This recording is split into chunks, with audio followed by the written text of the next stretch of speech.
No churrasco que organizei no quintal da minha própria casa, meu genro me empurrou contra a churrasqueira acesa diante de 15 convidados, só porque eu me recusei a passar o imóvel para o nome dele. Minha mão bateu no metal em brasa, o cheiro de pele queimada subiu no mesmo instante e todos ficaram paralisados. Renato foi o primeiro a falar. Ele tropeçou. Todo mundo viu. Foi só isso. Mas então minha filha olhou para minha mão queimada e disse, sem sequer se aproximar para ajudar: Pai, você está sendo egoísta. Você transforma tudo numa dificuldade maior do que precisa ser. Eles acreditavam que tinham quebrado um velho sozinho, sem esposa, sem aliados e sem forças para reagir. Só não sabiam que eu ainda tinha um telefonema para fazer. Antes de continuar, conte nos comentários de qual cidade e de qual país você está acompanhando esta história. Eu sempre gosto de imaginar até onde uma experiência como a minha consegue chegar. E deixo um aviso. Alguns elementos foram construídos para dar forma narrativa aos acontecimentos. Os nomes e os lugares são parte da ficção, mas a ferida por trás deles é muito real. Na manhã em que completei 72 anos, sentei sozinho na varanda dos fundos com uma caneca de café forte e vi o sol nascer por trás do ipê amarelo que Helena plantara no primeiro inverno depois de nossa mudança. As folhas mais altas já começavam a perder o verde, sinal discreto de que o frio de Curitiba ainda demoraria a ir embora. Ninguém telefonou. Ninguém apareceu. Durante muitos anos, eu teria chamado aquilo de paz. Naquele dia, porém, o silêncio parecia uma coisa à espreita. Eu morava naquela casa havia 31 anos. Conhecia cada tábua do assoalho da varanda, cada batente que inchava nos dias de chuva, cada janela que precisava de um pequeno empurrão no inverno. Eu mesmo cortara e assentara boa parte da madeira. Construir aquele lugar do mesmo modo que Helena e eu construímos a nossa vida. Devagar, sem atalhos, com as mãos marcadas de trabalho e o dinheiro que sobrava no fim de cada mês. Para os vizinhos, eu era apenas Augusto Ferreira, um aposentado da construção civil que usava camisas de flanela, dirigia uma caminhonete antiga e cultivava tomates no fundo do terreno. Eles não estavam exatamente errados. Eu tinha começado assim mesmo, aos 23 anos, vindo do interior de Minas Gerais com uma velha caminhonete que queimava óleo, algumas ferramentas usadas e uma mulher ao meu lado que acreditava que dois desconhecidos podiam construir alguma coisa digna de durar. O que quase ninguém sabia era que em 4 décadas, Helena e eu transformamos aquele começo modesto em uma distribuidora de materiais para grandes obras. Fornecíamos estruturas, compostos, sistemas de tratamento e insumos para prédios comerciais, hospitais, viadutos e instalações públicas em 3 estados do sul do Brasil. Quando nos afastamos da administração diária, a empresa valia muito mais do que qualquer pessoa imaginaria olhando para minha varanda descascada e para a caminhonete estacionada na garagem. Depois que Helena morreu, 3 anos antes, tomei uma decisão. Continuaria vivendo exatamente como sempre vivi. A mesma casa, a mesma caminhonete, a mesma feira nas manhãs de domingo, o mesmo café sem açúcar. Eu queria descobrir quem continuaria chegando quando não houvesse luxo para exibir. Estendi a mão e toquei o braço da cadeira de madeira ao meu lado. Era onde Helena costumava se sentar com um chá de erva doce. A almofada, antes verde, tinha desbotado até ficar quase cinza. Eu ainda não conseguira trocá-la. Feliz aniversário, velho teimoso, murmurei para ninguém. O portão lateral rangeu e Dona Célia, minha vizinha, apareceu por cima da cerca segurando uma travessa coberta com papel alumínio. O cabelo branco dela brilhava na luz da manhã. Augusto, fiz bolo de limão. E não diga que esqueceu o próprio aniversário outra vez. Não esqueci. Só decidi que não valia fazer festa. Na nossa idade, tudo merece festa, ela respondeu, rindo. Camila já ligou? Ainda não. Vai ligar. Dona Célia me lançou aquele olhar que usava quando achava que eu estava sendo generoso demais com o mundo.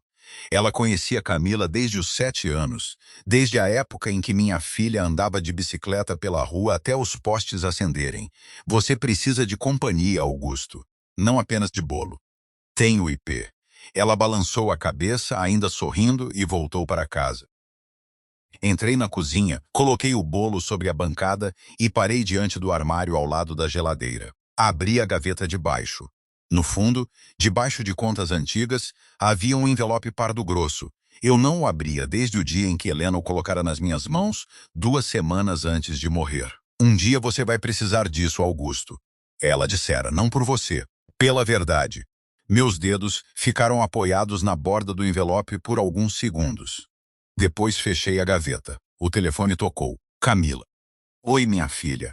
Feliz aniversário, pai. Desculpe não ter ido aí cedo. Renato tinha uma reunião logo de manhã. Está tudo bem. Dona Célia trouxe bolo. Que bom. Pai, escute. Renato comentou que poderíamos jantar com você no próximo sábado. Ele anda perguntando muito como você está. Olhei pela janela para o IP. Renato anda perguntando por mim? Anda. Ele acha que estamos passando pouco tempo com você. Queremos ficar mais próximos. Venham no sábado. Coloco alguma coisa na churrasqueira. Perfeito. Houve uma pausa. Pequena, mas suficiente para que eu percebesse uma mudança na voz dela. Ele realmente se preocupa com você. Pai, quero que saiba disso. Eu sei, Camila. Depois que desligamos, fiquei parado no meio da cozinha com o telefone na mão. Pensei nas 3 últimas visitas de Renato. Todas começaram com alguma justificativa familiar e terminaram com uma pergunta que parecia saída de uma reunião de negócios. Lavei a caneca e a deixei no escorredor. Ele realmente se preocupa com você. Eu negociava com empresários, bancos e fornecedores desde antes de Renato Menezes nascer. Havia aprendido uma coisa simples. Quando alguém se esforça demais para explicar o quanto se preocupa, geralmente está prestes a pedir alguma coisa. Voltei para a varanda. A sombra do ipê se alongava sobre o gramado. Em algumas semanas, as folhas estariam amarelas e o chão pareceria coberto de ouro. Peguei a caneca vazia e a segurei mesmo assim. Renato nunca me visitava sem motivo. E nenhum dos motivos dele era exatamente aquilo que dizia ser. Eles chegaram no sábado, por volta das 4 da tarde, em um automóvel importado novo, o terceiro em 5 anos. Eu estava contando. Eu sempre contava. Vi da janela quando Renato saiu primeiro, ajeitando o paletó antes mesmo de olhar para casa. Esse era o jeito dele. Estava sempre representando, mesmo quando acreditava que ninguém o observava. Camila desceu do lado do passageiro carregando uma garrafa de vinho. Tinha os olhos e o calor da mãe, mas em algum momento começara a usar os dois para suavizar situações que jamais deveriam precisar de suavização. Abri a porta antes que tocassem a campainha. Camila entrou e me abraçou. Durante um segundo voltou a ter 12 anos e o mundo pareceu simples. Você está com uma aparência ótima, pai. Você diz isso toda vez. Porque é verdade toda vez. Renato entrou atrás dela e estendeu a mão. O aperto era firme, rápido e calculado, como se quisesse demonstrar confiança sem gastar tempo demais com a pessoa à frente. Augusto, bom ver o senhor. A casa continua ótima, continua igual. Ele sorriu. Então os olhos fizeram um movimento breve pelo corredor, pelo teto, pelas portas e pela abertura para a sala. Era o olhar de quem avaliava metragem, estrutura e preço. Eu já vira engenheiros, corretores e compradores fazerem aquilo centenas de vezes. Sentamos à mesa da cozinha. Durante algum tempo, a conversa pareceu normal. Camila falou de uma amiga que se casaria na primavera, de um curso de cerâmica e de um documentário sobre parques nacionais. Renato perguntou sobre o bairro, sobre a valorização dos terrenos, sobre segurança e sobre o tamanho do lote. Um lugar assim, nessa região, com esse terreno, representa um patrimônio importante, Augusto. O senhor fez uma avaliação recente? Por que eu precisaria fazer? Para saber com precisão. Planejamento sucessório, por exemplo. É prudente conhecer o valor dos seus bens. Eu sei quanto vale tudo o que possuo. Camila tocou de leve no braço dele. Renato se recostou e abandonou o assunto, mas não o objetivo. Homens como ele nunca largavam uma ideia. Apenas mudavam o ângulo. Depois do jantar, perguntou se podia ver o porão técnico. Disse que estava curioso sobre as fundações. É concreto armado, executado no começo dos anos 90. Nunca me deu problema. Mesmo assim, gostaria de olhar. A visita não inclui inspeção estrutural. Ele riu justo. Fomos para a varanda com café. A noite estava fria, as folhas do ipê se moviam com o vento leve, e eu pensei que aquele seria o momento em que Renato diria o verdadeiro motivo da visita. Não demorou. Augusto, quero falar de uma coisa e espero que o senhor me escute. É preocupação de verdade. Fale. Camila, e eu temos pensado muito. O senhor está sozinho numa casa grande, com um terreno que exige manutenção. E, juridicamente, se alguma coisa acontecer, a transferência do imóvel pode virar uma dor de cabeça. Inventário, impostos, demora, conflito familiar. Camila segurava a caneca com as duas mãos e me olhava com uma preocupação que parecia sincera, mas cuidadosamente ensaiada. O que pensamos, Renato continuou, é que talvez fosse sensato colocar nossos nomes na matrícula do imóvel desde já, apenas como proteção. Nada mudaria, a casa continuaria sendo sua. Mas no futuro, evitaria complicações. O silêncio caiu sobre a varanda. Um carro passou na rua. Olhei para o colarinho impecável dele, para o relógio caro, para a expressão de homem razoável que preparara uma solução a um problema que só existia porque ele precisava que existisse. Depois olhei para Camila. Meu peito apertou. Ela realmente acreditava que o marido estava oferecendo cuidado. Renato, agradeço a preocupação, mas esta casa é minha. Eu a construí, paguei por ela e decidirei o destino dela no meu tempo e segundo as minhas condições. O sorriso dele não se desfez, ficou até mais educado. Claro, absolutamente. Só queremos que pense. Já pensei. Ele ergueu a xícara e deixou o assunto morrer. A mandíbula, porém, estava tensa. Não esperava aquela resposta, ou talvez esperasse e aquilo fosse apenas o primeiro movimento. Camila apertou minha mão antes de sair. Obrigado pelo jantar, pai. Voltem quando quiserem. Sem pauta de reunião. Ela riu, pensando que eu brincava. Fiquei na varanda observando o carro desaparecer pela rua. Apoiei uma mão no corrimão que Helena pintara de branco muitos anos antes. A tinta descascava. Eu prometi a mim mesmo reformá-lo, mas sempre encontrava um motivo para adiar. Renato acabara de pedir minha casa com um sorriso, uma garrafa de vinho e a própria esposa ao lado. Fizera tudo com delicadeza, usando o afeto como cobertura. Só que eu conhecia a diferença entre um homem que terminara de pedir e um homem que apenas começara. 3 dias depois da visita, entrei na minha caminhonete pouco depois das 7 da manhã para fazer o trajeto semanal até a feira. Eu conhecia aquele caminho havia mais de uma década. Descia pela avenida principal, entrava na via rápida, atravessava o viaduto e seguia pela longa ladeira em direção ao centro. Sabia onde o asfalto afundava, onde surgiam buracos, depois de semanas de chuva. Nunca cheguei à feira. Na metade da descida, pisei no freio e senti o pedal afundar sem resistência. Não foi a resposta firme de sempre. Foi uma sensação vazia, como empurrar o pé contra a lama. Bombeei 2 vezes. Nada. A caminhonete continuou ganhando velocidade.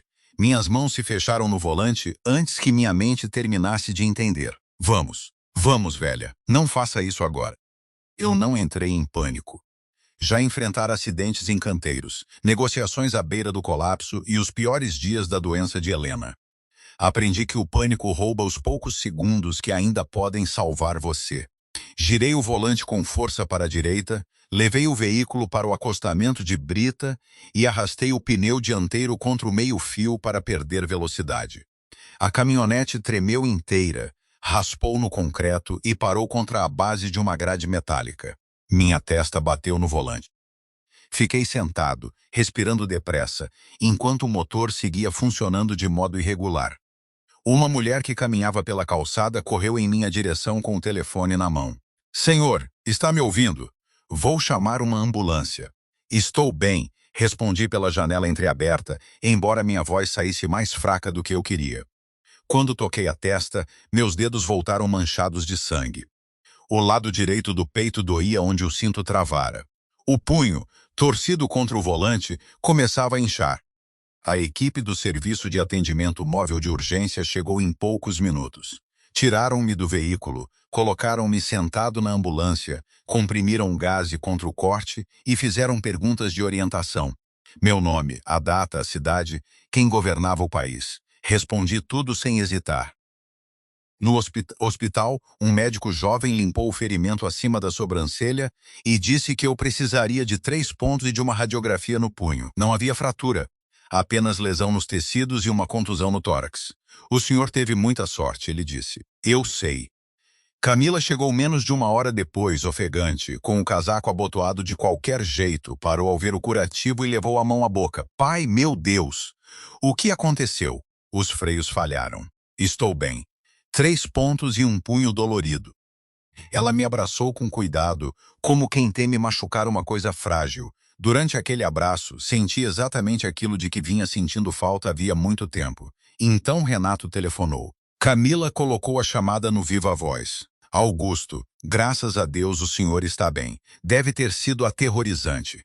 Eu consegui controlar. Na sua idade, sozinho ao volante, é difícil não pensar no que poderia ter acontecido. Camila e eu temos medo justamente desse tipo de situação. Olhei para a luz fria do teto. Tem? Temos. Talvez este seja o momento de conversar seriamente sobre como o senhor está vivendo. Uma casa daquele tamanho, dirigir para tudo, cuidar do terreno, é muito para uma pessoa. Camila assentia devagar ao meu lado. Que conversa seria essa? Pensamos em nos mudar para aí, para ajudar. Camila e eu ficaríamos no quarto principal. O senhor poderia usar o quarto de hóspedes, que é mais perto do banheiro. Estaríamos por perto caso precisasse de qualquer coisa. Olhei para minha filha. Faz sentido, pai, ela disse, segurando minha mão que não estava machucada. Só queremos cuidar de você. Vou pensar. Claro. Sem pressa, Renato respondeu. Nós amamos o senhor e queremos segurança. Depois que Camila saiu para buscar o carro, fiquei sentado na maca, ouvindo o papel descartável a estalar sob meu peso. O punho pulsava dentro da tala.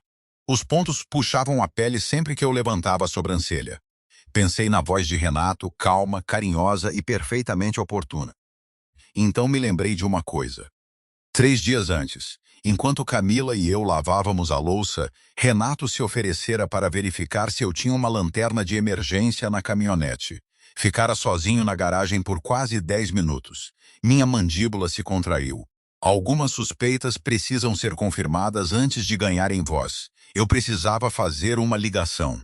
Mas ainda não para a polícia. Há momentos em que tudo fica silencioso e claro ao mesmo tempo. Naquele quarto de hospital, com 3 pontos na testa e a voz de Renato ainda ecoando, eu acabara de viver um deles. Telefonei para Oswaldo Nunes às 7 da manhã do dia seguinte. Ele cuidava dos meus veículos havia 22 anos, desde a vez em que apareci em sua oficina com um alternador travado e ele fez a caminhonete voltar a funcionar antes do almoço. Oswaldo dizia exatamente o que via, sem exagerar nem diminuir. Era por isso que eu confiava nele. Preciso que você coloque minha caminhonete no elevador e examine todo o sistema de freios. Soube do acidente. Você está bem? Estou. Mas quero que examine como se alguém tivesse mexido. Não como revisão, como investigação. Houve uma pausa. Quando consegue trazer? Em 1 hora. A oficina ficava numa avenida movimentada da Zona Sul, em um prédio baixo de concreto com 2 portas largas e uma placa pintada à mão que desbotava havia anos. Oswaldo era um homem forte, já perto dos 65, com graxa entranhada nas linhas das mãos. Movia-se ao redor de um motor com a precisão de um cirurgião. Levantou a caminhonete e começou a inspeção. Sentei num banco metálico junto à parede e o observei avançar pelo chassi com uma luminária portátil. Não o apressei. Depois de pouco mais de 20 minutos, ele chamou. Augusto, venha ver. Aproximei-me. Ele estava agachado sob o eixo traseiro e apontava para a tubulação do freio que seguia pela longarina do lado direito. Está vendo esta conexão? Aqui a linha principal se divide para alimentar os freios traseiros. Esta porca deveria estar completamente apertada. Estava assim na última vez em que fiz manutenção, pouco mais de 1 ano atrás. E agora está recuada. Não muito. Talvez 1/4 de volta. O bastante para o fluido escapar devagar sob pressão. Parado, você não perceberia. Em baixa velocidade, talvez também não. Numa descida, quando pisa forte, a pressão sobe e o vazamento aumenta. O sistema perde força justamente quando você mais precisa. Segurei a estrutura do elevador. Isso pode acontecer sozinho? Vibração, desgaste, qualquer coisa. Osvaldo balançou a cabeça sem hesitar. Não.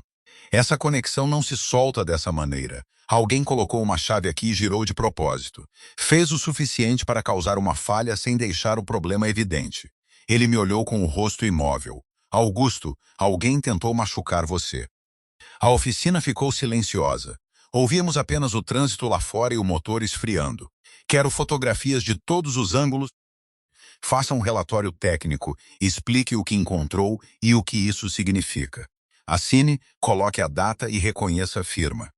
Vai procurar a polícia? Ainda não, mas quero tudo pronto. Osvaldo passou mais meia hora fotografando a conexão, examinando o restante do sistema e registrando as marcas deixadas pela ferramenta. Nada mais tinha sido alterado. Quem fizera aquilo sabia exatamente onde mexer e quanto precisava girar. Não era vandalismo aleatório. Era conhecimento específico usado com intenção específica. Pedi que ele reparasse a peça e saí para o pátio.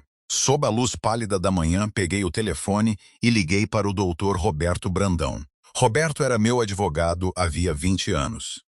Cuidara dos contratos da empresa, dos fundos, dos imóveis e de toda a arquitetura jurídica que Helena e eu montamos ao longo da vida. Tinha 60 anos, era metódico a ponto de parecer mecânico e possuía uma qualidade rara. Ouvia tudo antes de pronunciar uma palavra. Contei a ele a conversa sobre a casa, a passagem de Renato pela garagem, o acidente e a descoberta de Osvaldo. Roberto ficou em silêncio por quase 10 segundos. Quando falou, a voz estava mais afiada. Augusto, preciso que faça algo que vai parecer completamente errado. Não confronte Renato. Não mude seu comportamento com ele nem com Camila. Continue vivendo exatamente como antes. Seja o mesmo homem que eles acreditam estar manipulando. E você fará o quê? Vou desmontar Renato Menezes no papel. Dívidas, processos, empresas, garantias, protestos, tudo. Se ele chegou ao ponto de mexer nos seus freios, existe um desespero por trás disso. Quero saber o tamanho antes de fazermos qualquer movimento. Quanto tempo? 2 semanas. O sol atravessava o pátio da oficina. Girei a tala do punho entre os dedos. Ele entrou na minha casa e tentou provocar um acidente. Poderia ter me matado. Eu sei, Roberto respondeu. Por isso vamos fazer da maneira certa. Guardei o telefone e fiquei parado. Então escrevi para Camila. Minha filha, estou me sentindo melhor. Pergunte ao Renato se vocês e alguns amigos estão livres daqui a algumas semanas. Quero fazer um churrasco no quintal. Tudo por minha conta. Enviei. Roberto mandara agir normalmente. Eu passara a vida inteira parecendo um homem comum enquanto construía coisas que ninguém via. Desta vez, a normalidade custaria a Renato tudo o que ele pensava possuir. Soube apenas depois, quando tudo já havia desmoronado, que Renato passou 3 dias telefonando após receber meu convite. Ele não estava organizando uma confraternização. Estava montando um júri. Ligou para amigas antigas de Camila, 2 casais do escritório, vizinhos conhecidos da associação de moradores. Para cada pessoa contou uma versão ligeiramente diferente, mas o centro era sempre o mesmo. Augusto estava envelhecendo, tornara-se difícil, recusava a ajuda da própria família e já não parecia capaz de tomar decisões sensatas. Quando 15 convidados atravessaram meu portão no começo de setembro, todos carregavam uma imagem pronta de mim. Eu não sabia disso naquela manhã. Sabia apenas que o céu estava limpo, que as pontas das folhas do ipê começavam a amarelar e que lascas de madeira estavam de molho num balde ao lado da churrasqueira. Helena dizia que a fumaça certa era metade do sabor. Eu raramente discutia com ela. E quando discutia, quase sempre descobria depois que estava errado. Renato e Camila chegaram 2 horas antes para ajudar. Ela trouxe uma travessa de ovos recheados e me beijou no rosto. Parecia feliz de verdade, como nos encontros de família de antes. Renato apertou minha mão, bateu no meu ombro e começou a reposicionar as cadeiras. Arrumou-as num semicírculo voltado para a churrasqueira e para a casa, como se preparasse uma plateia. O senhor tem um espaço excelente aqui, Augusto. Muito mal aproveitado. Com uma visão moderna, daria para fazer algo extraordinário neste terreno. Eu cultivo tomates. Para mim, já é extraordinário o bastante. Ele riu e continuou inspecionando o quintal. Os convidados começaram a chegar às 5. Fiquei diante da churrasqueira com o pegador na mão e prestei atenção em como me olhavam. Não observavam a comida nem o jardim, observavam a mim. Alguns me cumprimentavam com uma delicadeza exagerada, aquela gentileza dirigida a alguém que, segundo lhes disseram, já não entende tudo. Marcos, um vizinho cuja cerca eu ajudara a reconstruir depois de uma tempestade, apertou minha mão com as duas dele. Augusto, você parece bem. Fico feliz que esteja melhor. Camila comentou que você passou por uma fase difícil. Foi uma batida. Meu punho está numa tala, não num caixão.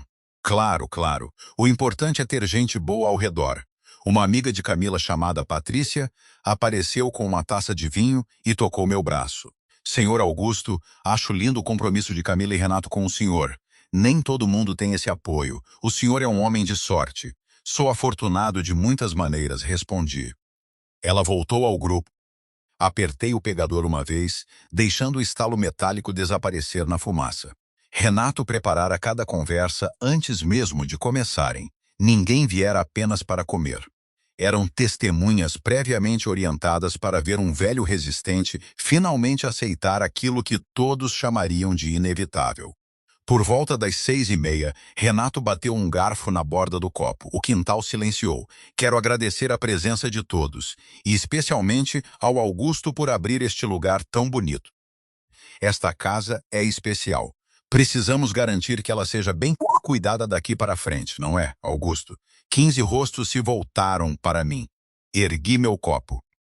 Nada bons riram, entendendo como brincadeira. Renato também, mas os olhos dele ficaram frios. O plano não produzira o efeito esperado. Ele achava que montara um palco. Nisso estava certo. O erro era acreditar que dirigia o espetáculo. Aconteceu às 8:47 da noite. Eu tinha acabado de olhar o relógio de Helena em meu pulso, um modelo fino de prata que ela me dera no nosso aniversário de casamento. No verso, uma frase ainda estava gravada. Continuamos caminhando. Ouvi os passos de Renato atravessando a grama atrás de mim. Havia neles a determinação de quem desistira da paciência. A churrasqueira já estava reduzida a uma cama estável de brasas. A maior parte da comida terminara.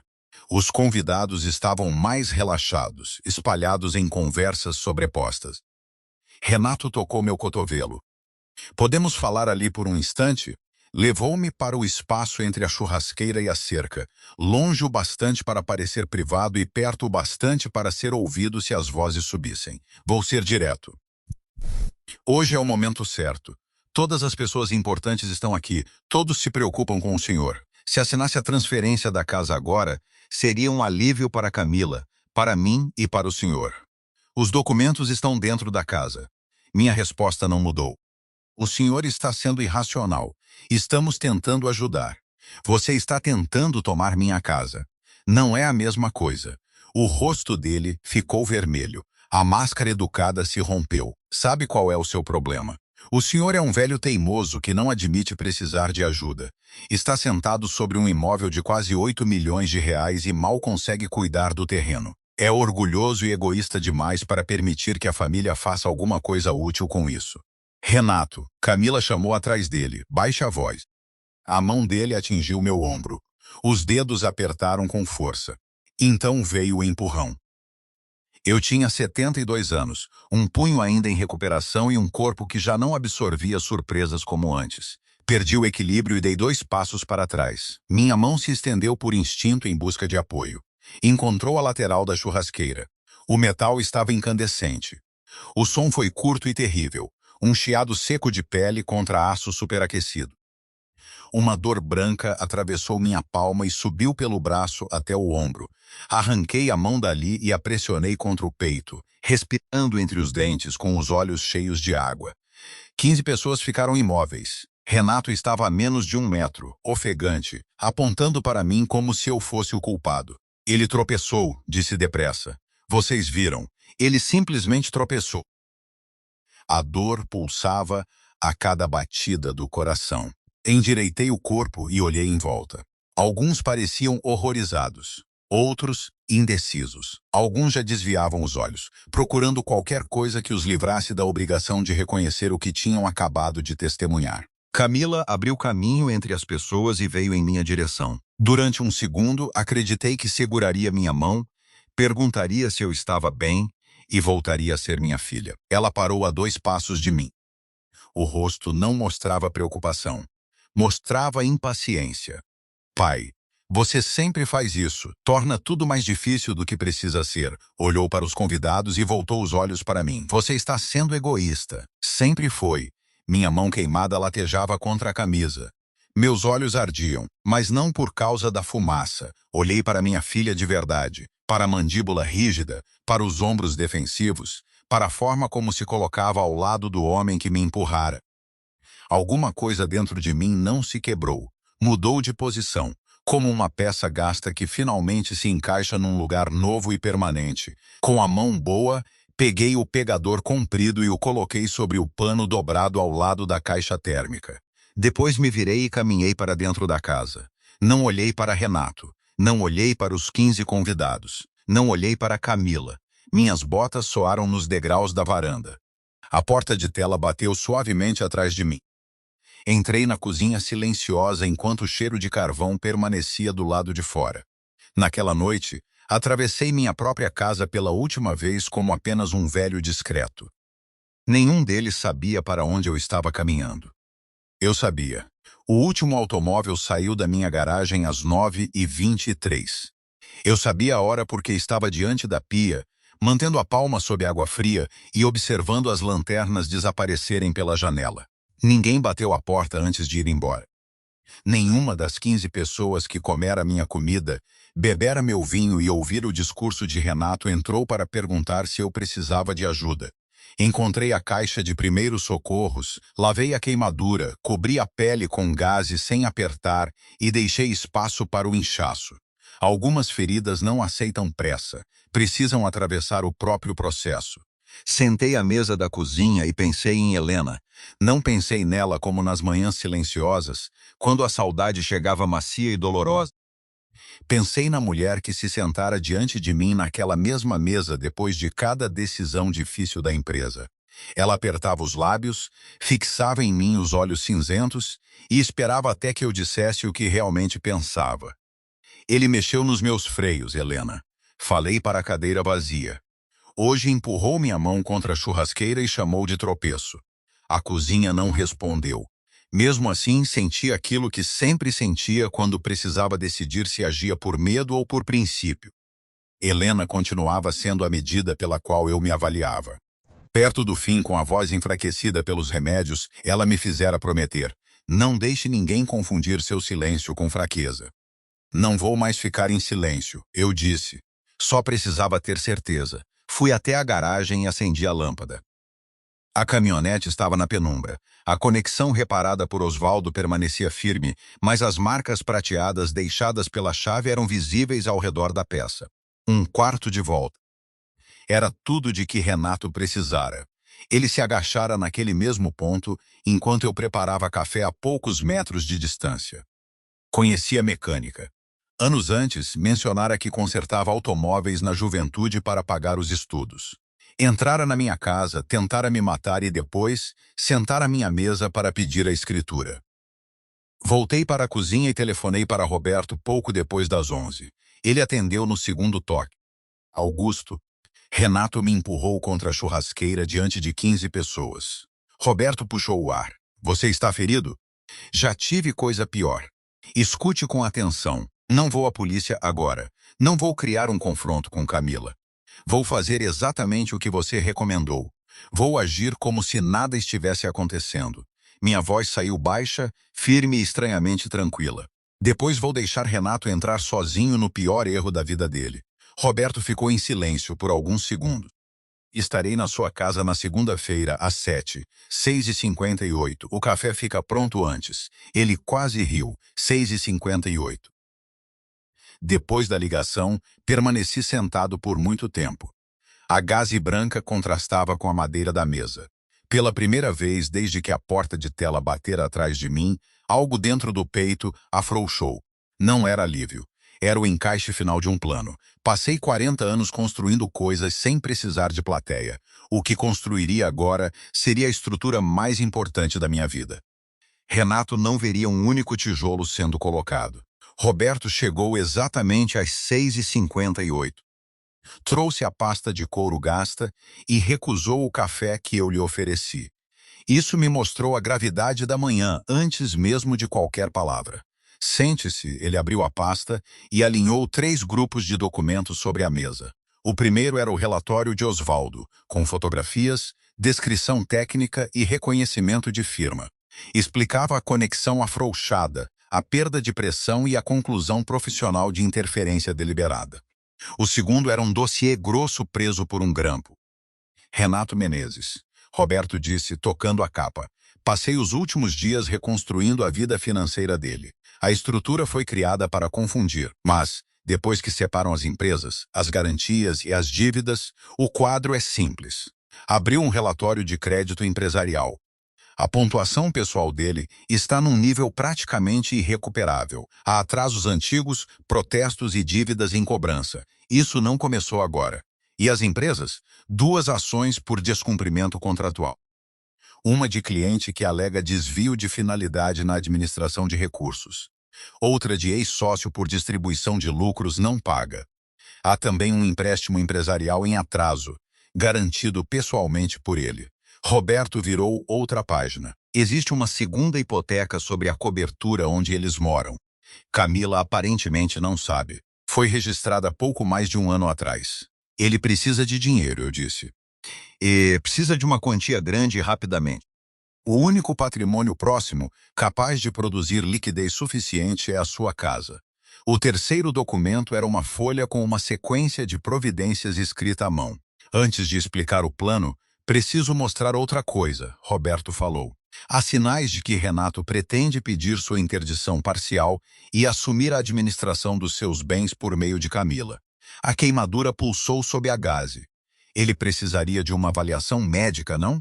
Sim. Um profissional teria de elaborar um laudo alegando incapacidade para atos da vida civil. Com isso, poderia ingressar na vara de família e sucessões e solicitar uma curatela. Se Camila fosse nomeada curadora, Renato controlaria os bens por meio dela. Então vão mandar um médico à minha casa. Provavelmente. E é por isso que preciso que faça algo difícil. Quero que seja exatamente o homem que Renato já descreveu aos outros. Cansado, confuso, um pouco esquecido. Não ofereça resistência. Faça-o acreditar que está vencendo. Enquanto isso, vou conversar com Henrique Almeida, gerente de uma instituição financeira onde estão suas contas principais, e terminar a estrutura jurídica que garantirá que, quando Renato der o passo final, o chão já esteja preparado. Abri a gaveta debaixo do armário e retirei o envelope de Helena, coloquei-o entre nós. Ela organizou isso sozinha. Disse que um dia eu precisaria de documentação que ninguém pudesse contestar. Roberto abriu o envelope com cuidado, leu os primeiros papéis durante alguns minutos, alinhou as folhas e levantou os olhos. Em 20 anos eu nunca vira aquela expressão nele. Não era surpresa, era compreensão. Augusto, temos mais do que precisamos. Peguei a caneca com a mão boa. Então vamos usar tudo da maneira certa. Do lado de fora, o IP recebia a luz dourada da manhã. Helena o plantara no primeiro ano da casa. Dissera que queria algo que continuasse crescendo depois que nós dois partíssemos. Ela também estava certa sobre isso. Antes de contar o que aconteceu depois, pense no que faria em meu lugar. Revidaria ou deixaria tudo para trás? Há momentos em que abandonar parece sabedoria. Em outros, significa entregar a própria dignidade a quem já tomou coisas demais. Na manhã seguinte à visita de Roberto, tornei-me alguém que nunca fora em 72 anos. Tornei-me indefeso. Não veio naturalmente. Passei 4 décadas chegando antes de todos, saindo depois e resolvendo problemas que outros consideravam impossíveis. Fingir confusão era como vestir a pele de um homem que eu temia me tornar. Liguei para Camila numa terça-feira. Deixei a voz mais fina, com a fadiga de quem dormira mal. Minha filha, preciso contar uma coisa. Não quero que se assuste. O que houve, pai? A mão continua doendo mais do que eu disse. E tenho acordado de madrugada sem lembrar por que levantei. Acho que o acidente, o churrasco, tudo está pesando. Ela soltou um som de culpa. Sinto muito. Devia ter ligado antes. Você tem sua vida. Eu e Renato vamos passar aí no fim de semana, sem discussão. Está bem. Fiz a resposta soar como alívio. Quando desliguei, encarei o teto. A performance custara alguma coisa. Até uma fraqueza representada deixa marca em quem passou a vida mantendo a coluna ereta. 2 dias depois, fui a um supermercado onde sabia que Renato fazia compras nas manhãs de quarta-feira. Empurrei o carrinho lentamente até o corredor de cereais e parei diante das embalagens de aveia. Quando ouvi a voz dele 2 seções adiante, peguei uma lata, li o rótulo e devolvi. Peguei outra. Depois voltei à primeira. As rodas do carrinho dele pararam atrás de mim. Augusto, o que faz aqui? Virei devagar e pisquei como se precisasse reconhecê-lo. Renato não sabia que comprava neste mercado. Às vezes. O senhor está bem? Parece cansado. Vim buscar aveia. Não lembro qual Helena gostava. Uma satisfação rápida atravessou o rosto dele. Desapareceu sob uma expressão de falsa ternura, mas eu vi. Era de corte grosso, naquela embalagem azul, disse. Isso, obrigado. Estendi a mão com um pequeno tremor. Quando me virei para a prateleira, ouvi o clique discreto da câmera do telefone. Ele achou que fora sutil. Não foi. No sábado, Camila e Renato vieram para uma visita que chamaram de acompanhamento. Durante 1 hora, contei 2 vezes a mesma história sobre um antigo mestre de obras. Na segunda, não demonstrei perceber a repetição. Camila trocou um olhar preocupado com Renato. Ele tocou o joelho dela com a ternura cuidadosamente exibida de um marido devotado. Augusto pensou melhor naquela proposta de administração do imóvel? Que proposta? Ele piscou, recompôs-se e sorriu. Sobre termos autorização para ajudá-lo com contas e decisões, caso algum dia seja necessário. Assente lentamente. Talvez não seja má ideia. Preciso pensar. Os ombros dele relaxaram quase imperceptivelmente. Na cabeça dele uma porta acabara de se abrir. Sem pressa, disse. Quando o senhor estiver pronto. Depois que foram embora, encontrei Dona Célia podando as roseiras junto à cerca. Aqueles 2 saíram apressados, comentou. Tinham compromissos. Ela me estudou com a atenção tranquila de quem conhecia a rua havia décadas. Augusto, esqueci de contar. Instalei câmeras novas no mês passado. Uma cobre minha garagem e a lateral do quintal. Percebi que pega uma parte do seu terreno também. Apontou para um equipamento sob o beiral. O ângulo alcançava exatamente a área onde a churrasqueira ficava. Obrigado por avisar. Dona Célia recolocou a luva e voltou às flores. Renato acreditava que me observava desmoronar. Não fazia ideia de que cada passo confiante que dava em minha direção era um passo sobre um chão já modificado. Roberto telefonou numa tarde da última semana de setembro e começou com um nome que eu não pronunciava havia quase 15 anos, Henrique Almeida. Lembra dele? Eu estava no quintal retirando os últimos tomates que já não amadureceriam. Parei com um fruto em cada mão. Lembro. Hoje ele é gerente da agência onde estão suas contas principais. Está lá há 4 anos e será fundamental. Encontrei Roberto e Henrique na manhã de sexta-feira, numa sala reservada no 2º andar da agência. Uma parede de vidro dava para o salão principal. Sentei de costas para ela. Henrique tinha 34 anos. Vestia paletó grafite e gravata vinho. O jeito dele era calmo e preciso, como o de profissionais que aprenderam cedo a medir cada palavra. Quando apertou minha mão, os olhos mostraram uma gratidão que 15 anos não haviam apagado. Senhor Ferreira, é bom revê-lo. Gostaria que fosse em outras circunstâncias. Henrique, a última vez que o vi, você tinha 20 anos e chorava escondido no corredor de uma loja de materiais. Podemos abandonar a formalidade. Ele sorriu de verdade por um instante. Augusto, então. Eu o encontrara numa noite de outubro, sentado sobre sacos de argamassa, no depósito de uma loja onde trabalhava para ajudar a mãe depois que o pai abandonara a família. Havia um livro de economia aberto sobre os joelhos e lágrimas descendo silenciosamente pelo rosto. Faltavam 12 mil reais para concluir o último ano da faculdade, pagar livros e manter a matrícula. A universidade não esperaria além daquela semana. Fui para casa, conversei com Helena e, antes que eu terminasse de explicar, ela disse, é claro que vamos ajudar. Na manhã seguinte, entreguei a Henrique um cheque que cobria as mensalidades, os livros e 8 meses de aluguel. Ele tentou recusar. As mãos tremiam tanto que quase deixou o envelope cair. Você não me deve dinheiro, eu disse. Forme-se e faça alguma coisa honesta com a oportunidade. Ele fizera exatamente isso. Agora abriu uma pasta e alinhou documentos sobre a mesa. Não posso revelar informações protegidas de outros clientes. Começou. Portanto, preciso ser preciso quanto ao que posso dizer. Nas últimas 6 semanas, uma pessoa veio a esta agência 2 vezes para perguntar detalhadamente como acessar recursos de outro correntista mediante procuração e como vincular um imóvel a uma operação de crédito. 2 vezes? 2. Eu não estava presente, mas a funcionária registrou as consultas porque a conta mencionada é administrada diretamente por mim. Ele me encarou. A sua conta, Augusto.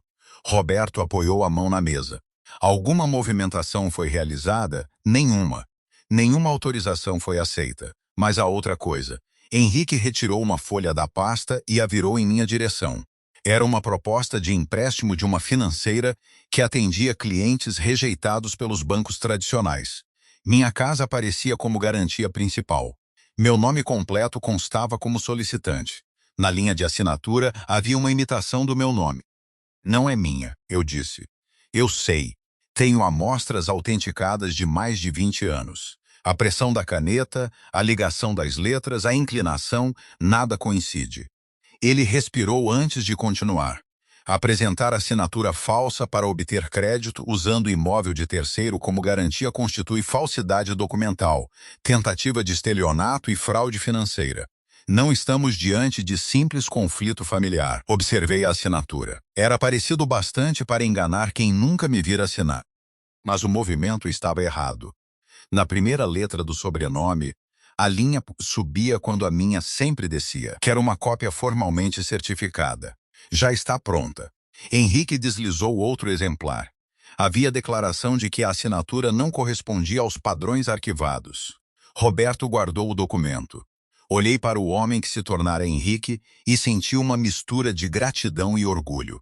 Às vezes fazemos uma coisa certa sem saber quantos anos depois ela ainda continuará produzindo consequências. Obrigado. Você me disse para fazer algo honesto com a oportunidade, respondeu. Ainda estou tentando. Renato já falsificara meu nome uma vez. Quem atravessa uma linha assim raramente volta atrás. Ele já decidira que aquela regra não se aplicava a ele. Isso significava que não esperaria muito para avançar. E da próxima vez, não pediria. O homem apareceu numa terça-feira de outubro, dirigindo um sedã prateado que estacionou perto demais da caixa de correspondência. Eu o vi pela janela da cozinha. Tinha rosto anguloso, cabelo cuidadosamente penteado, gravata estreita e uma prancheta sob o braço. Tocou a campainha uma única vez, com a certeza de quem esperava que a porta fosse aberta imediatamente. Contei até 5. Senhor Ferreira, sou o Dr. Álvaro Peixoto. Vim em nome de um programa de proteção à pessoa idosa para realizar uma avaliação cognitiva de rotina. Sua família apresentou preocupação quanto à sua capacidade de viver sozinho. Ele mostrou uma folha com logotipo oficial mal reproduzido. O papel era brilhante demais, o carimbo tinha tonalidade errada e o texto usava expressões que nenhum órgão público utilizaria daquela maneira. Eu passara 40 anos lendo contratos. Sabia reconhecer um documento feito às pressas. Claro, entre. Eu ia preparar chá. Álvaro se acomodou na poltrona diante da mesa de centro. Colocou a prancheta no joelho e examinou a sala como quem catalogava bens, não como quem avaliava uma pessoa. Ele não viu o gravador digital fixo sob a mesa com fita industrial. Roberto me ajudara a instalá-lo na noite anterior. A bateria durava muitas horas. O aparelho já estava funcionando. Vamos começar com perguntas simples, disse Álvaro. Qual é a data de hoje? Franzi a testa e olhei para a janela. É terça-feira. Sei porque o caminhão da coleta passou. E o mês? Agosto. Respondi com segurança. Estávamos em outubro. A caneta dele correu pelo papel. Quem é o governador do Paraná? Disse o nome de alguém que deixara o cargo muitos anos antes. Pediu que eu contasse de 100 para trás, retirando 7 a cada vez. Parei em 79 e murmurei que os números estavam se misturando. Mandou que desenhasse um relógio marcando 11 horas e 10 minutos. Entreguei algo torto, com os números amontoados num lado e os ponteiros apontando para lugares incompatíveis. Sorri, envergonhado. Álvaro recebeu o desenho com satisfação mal disfarçada. Depois de 20 minutos, colocou a prancheta sobre a mesa e relaxou os ombros. Para ele, o caso estava encerrado. Eu já não era uma pessoa, era um laudo pronto. Pegou o telefone e digitou uma mensagem. Falava em voz baixa enquanto escrevia, hábito de quem se tornara descuidado perto de alguém que considerava incapaz. O Sr. Menezes estava certo. Desorientação temporal importante, memória comprometida, função executiva reduzida. Fez uma pausa e riu pelo nariz. 80 mil reais mais fáceis que ganhei este ano. Guardou o aparelho, recolocou a máscara profissional e se levantou. O senhor receberá contato da equipe responsável. Vamos garantir que seja bem cuidado. Obrigado por ter vindo, respondi com a voz cansada. Ele saiu. Ouvi o carro arrancar depressa. Esperei o som desaparecer, retirei o gravador e o conectei ao computador. O áudio estava limpo, cada palavra saía nítida. A frase sobre os 80 mil reais parecia ter sido dita dentro da cozinha. Telefonei para Roberto. Funcionou? Ele confessou o pagamento na gravação. Citou Renato pelo sobrenome, disse o valor e chamou de dinheiro fácil. Roberto ficou em silêncio, absorvendo a notícia. Envie agora. Já enviei. 80 mil reais para declarar um homem incapaz. Renato comprara uma opinião médica. O que ele não compreendia era que negócios ilegais também deixam recibos. E esses recibos raramente ficam sob o controle de quem pagou. Camila chegou sozinha naquela tarde. Percebi antes mesmo de vê-la, porque ouvi apenas uma porta de automóvel bater. Fiquei olhando pela janela enquanto ela subia o caminho carregando uma travessa de vidro coberta com papel alumínio. A cabeça estava ligeiramente baixa, os passos medidos. Parecia ter ensaiado a visita muitas vezes. Abri antes que tocasse a campainha. Oi, pai. O sorriso quase era o verdadeiro, quase o sorriso de menina que alcançava os olhos. Eu trouxe uma coisa. Ela levou a travessa até a cozinha e retirou o papel. Era uma torta funda de maçã, ainda quente, com a massa dourada e o cheiro de canela, noz moscada e cardamomo. Meu peito se apertou. Era a receita de Helena. Exatamente a receita de Helena. As maçãs cortadas em lâminas finas, dispostas em camadas e não em cubos. O açúcar mascavo na medida certa. A pitada de cardamomo que minha esposa acrescentara por acaso num outono e nunca mais retirara. Camila ficara em pé sobre um banquinho naquela cozinha, aos 7 anos, assistindo a mãe preparar aquela mesma torta. O aroma atravessou toda a estratégia, todo o cálculo, e encontrou apenas um homem com saudade da esposa. Você usou a receita da sua mãe. Os olhos dela ficaram úmidos. Encontrei o cartão no arquivo de receitas. A letra dela ainda está lá. Achei que seria bom para você. Pensei em Helena, eu sei o que isso significa, mas ainda dói. Sente-se, minha filha. Vou pegar pratos. Na verdade, pai... Camila retirou uma pasta parda da bolsa e a colocou sobre a mesa. Era grossa demais para uma conversa casual. Só então notei uma mulher jovem sentada discretamente perto da janela. Ela se levantou, colocou um carimbo sobre a mesa e cruzou as mãos. Uma tabeliã substituta ou preposta de cartório, trazida para reconhecer minha assinatura no instante em que eu cedesse. Eu e Renato consultamos um especialista, Camila disse com voz gentil. Descobrimos que, se você adoecer ou não conseguir administrar as coisas, não teremos autoridade para pagar contas, cuidar do imóvel ou tomar decisões urgentes. Tudo poderia depender de um processo demorado. Parece grave. É. Por isso trouxemos uma procuração pública com poderes amplos. Ela permite que eu e Renato hajamos em seu nome se for necessário. Não tira nada de você. Você continua no controle. É só uma forma de ajudar. A procuração concedia muito mais do que ela descrevia. Autorizava movimentação de contas, contratação de empréstimos, constituição de garantias, venda de bens e transferência de imóveis. Nas mãos erradas, seria uma entrega completa da minha vida financeira disfarçada de cuidado familiar. Inclinei-me sobre as páginas e apertei os olhos. Minha vista não está boa. Pode ler as partes importantes? Camila leu as frases sobre assistência, segurança e representação. Passou depressa pelas cláusulas que permitiam vender hipotecar e transferir bens sem nova autorização. Eu ouvi cada trecho que ela escolheu não ler. Quando terminou, retirei do bolso da camisa a caneta que Roberto me entregara 3 dias antes. Parecia uma esferográfica comum, de corpo preto e presilha metálica. A tinta, porém, desaparecia depois de algumas horas de exposição ao ar, sem deixar marca perceptível. Cliquei a caneta. Você acredita mesmo que isso vai ajudar? Minha voz estava baixa, a mão tremia na medida certa. Camila cobriu meus dedos com os dela. Acredito, pai, é apenas uma forma de cuidarmos de você como você sempre cuidou de nós. O toque era quente. Recebê-lo custou mais do que eu esperava. Assinei meu nome completo lentamente. A tinta ficou escura e nítida no papel. No instante em que levantei a caneta, Camila puxou o documento. Não sugeriu que comêssemos a torta. Não perguntou se eu queria ler mais alguma coisa. Dobrou as folhas, colocou-as na pasta e guardou tudo na bolsa. Ligo amanhã, está bem? Beijou minha testa. Quando se afastou, soltou um longo suspiro. O alívio de alguém que acredita ter concluído uma tarefa difícil. Saiu em menos de 1 minuto. Fiquei olhando a torta ainda quente sobre a bancada. Ela não servira uma fatia. Nem sequer pegara um garfo. Helena passara décadas aperfeiçoando aquela receita. Camila usara como ferramenta. Quando o trabalho terminou, esqueceu a cena pela metade. Meus olhos arderam. Algumas pessoas se concentram tanto no final de uma encenação que deixam de representar assim que conseguem o que desejam. Camila cumprira exatamente o papel escrito por Renato.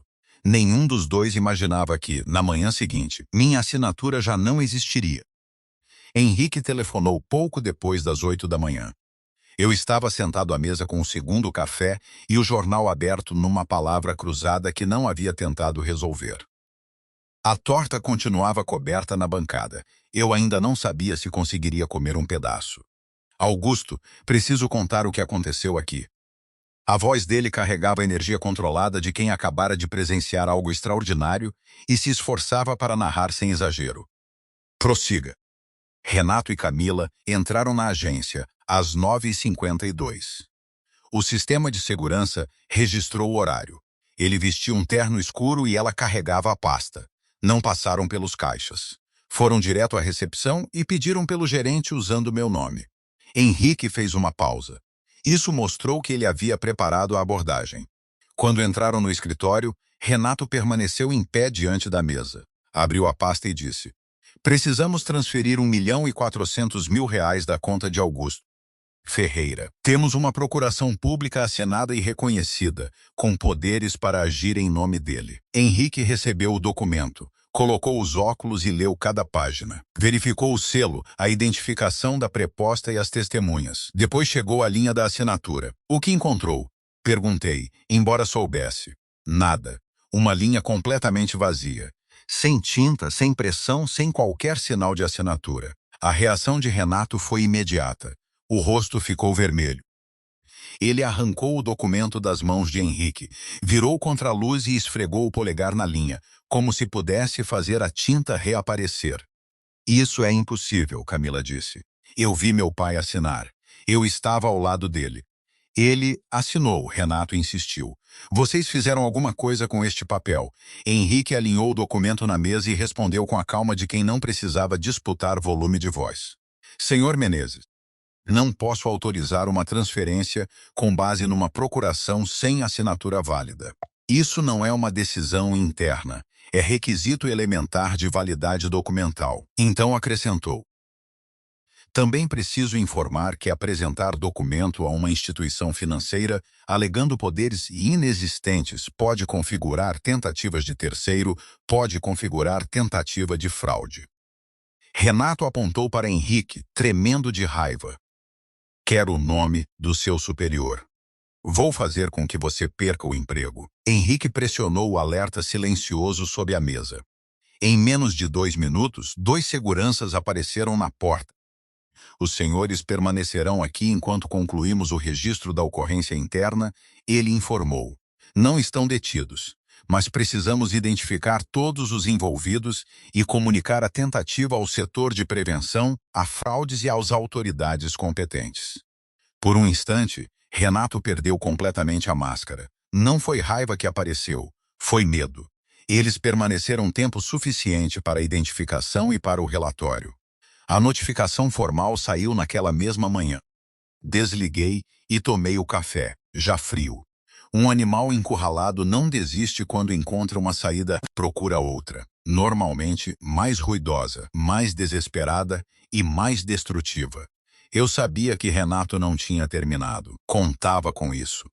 Renato levou 7 dias para encontrar outro caminho. Telefonou numa quarta-feira ao entardecer, enquanto eu cobria os canteiros e envolvia as roseiras com tecido para protegê-las das últimas noites frias.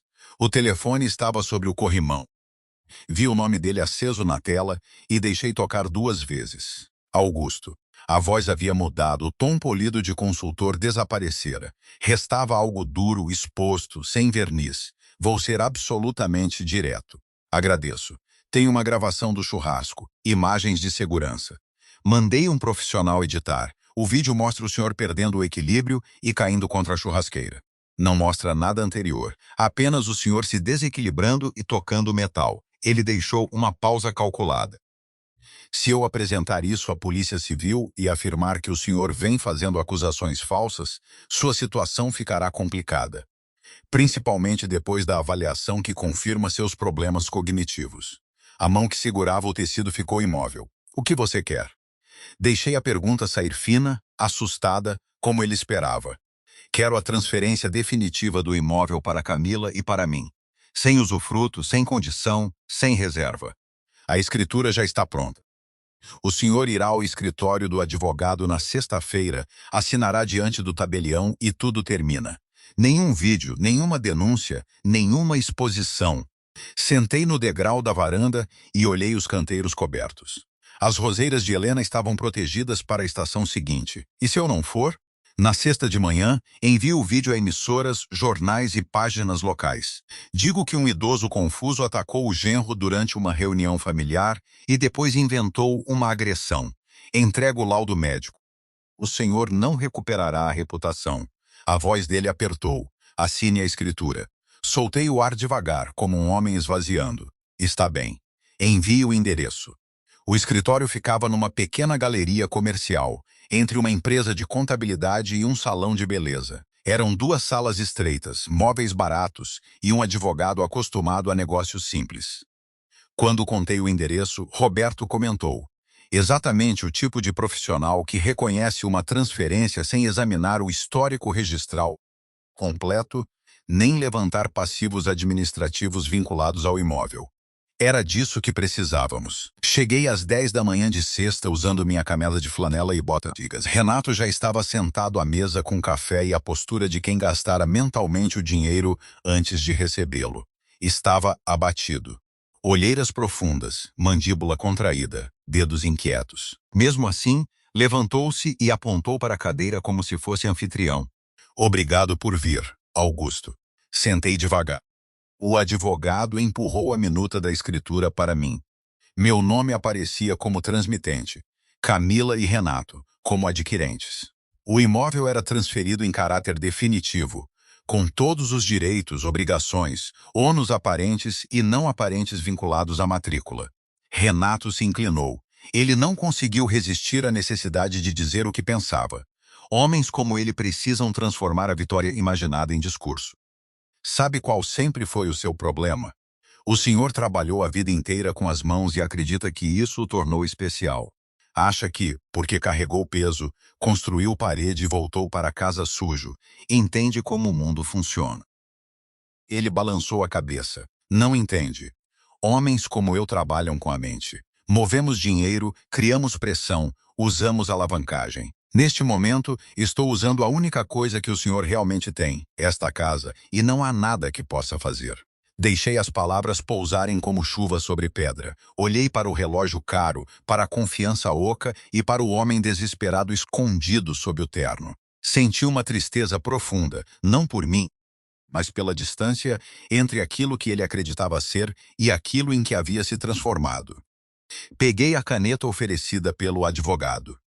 Desta vez, não era tinta que desapareceria. Era uma esferográfica comum, permanente. Precisava ser assim. Roberto e eu estudáramos aquele momento. A primeira assinatura falsa de propósito trouxera Renato para o banco, produzira registro de tentativa de fraude e revelara a intenção. Agora a transferência precisava ser autêntica. Só uma escritura válida faria o passivo seguir o novo titular sem possibilidade de alegar simulação. Minha mão tremeu levemente. Se eu assinar, vocês me deixarão em paz? Renato segurou a expressão de triunfo. Assine, Augusto. Escrevi meu nome completo em letra lenta e firme. O tabelião conferiu meus documentos, leu a manifestação de vontade, colheu as assinaturas e apôs o selo digital. Renato recebeu a via com as duas mãos. O peito subiu e desceu num som entre suspiro e riso. Coloquei o casaco e fui até a porta. Antes de fazer qualquer coisa com o imóvel, leia todas as certidões e os registros administrativos, eu disse sem me virar.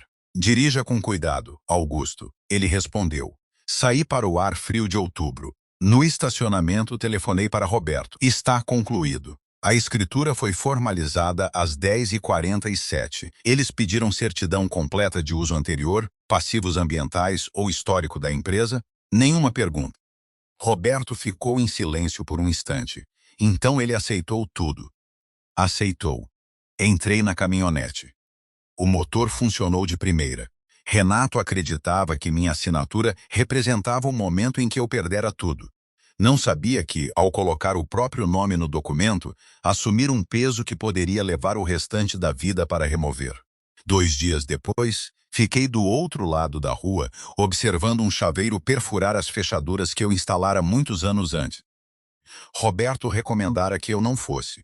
Respondi que precisava testemunhar, não por apego, mas por certeza. Um homem deve ver o instante em que o plano chega exatamente ao ponto para o qual foi construído. A furadeira espalhava pequenas aparas de metal pela varanda. Eu mesmo pendurar aquela porta, abrir os encaixes das dobradiças com um formão que Helena me dera de presente porque dizia que quem construía merecia ferramentas adequadas.